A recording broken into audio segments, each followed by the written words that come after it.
Hi friends, good afternoon. இன்றைக்கி லஞ்சுக்கு நம்ம வீட்டில் தாளித்து கொட்டின தால், அதாவது தால் தடுக்கான்னு சொல்லுவோம் இல்லையா நம்ம. அது அது நல்ல ரெஸ்டாரண்ட் ஸ்டைலில் துவரம்பருப்பு தான் போட்டிருக்கேன். இது என்ன மிதக்குதுன்னு பார்க்குறீங்களா? இது வந்து வெண்ணெய். தால் தடுக்கா பண்ணிவிட்டு எப்போவுமே நல்ல ஒரு குட் க்ளாப் ஆஃப் வெண்ணெய் அதில் போட்டிங்கன்னா செம்மையாக இருக்கும் டேஸ்ட்டு. இதில் வந்து துவரம்பருப்பு ஊற வச்சு அது கூட ஒரு 4-5 பூண்டு, 2 பச்சை மிளகா, கொஞ்சம் ஜீரக பொடி, பெருங்காயம், மஞ்சத்தூள், உப்பு இதெல்லாம் சேர்த்து பண்ணியிருக்கேன்.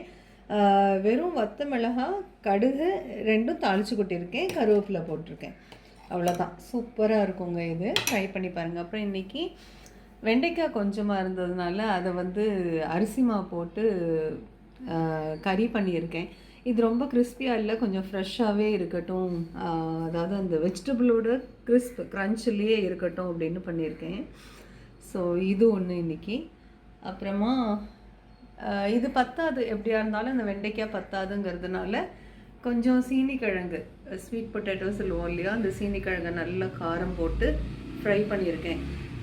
நல்லா வெந்து எடுத்துட்டு அதில் வந்து உப்பு, மிளகாய் பொடி, மஞ்சள் தூள், கொஞ்சம் அரிசி மாவு எல்லாம் போட்டு, கொஞ்சம் கார்ன்ஃப்ளவர் இது எல்லாத்தையும் போட்டு எண்ணெயில் கடுகு, உளுத்தம்பருப்பு, கருவேப்பிலை, பெருங்காயம் இதெல்லாம் போட்டு தாளிச்சிட்டு அதில் போட்டு நல்லா ரோஸ்ட் பண்ணி எடுத்திருக்கேன்.